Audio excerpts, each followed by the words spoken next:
Okay guys, so I'll tell you how to make a trap. So don't choose scratch, choose turbo one. So first, maybe let's select something tasty, something delicious.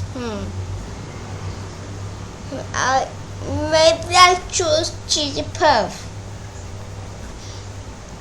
So when green flag click forever,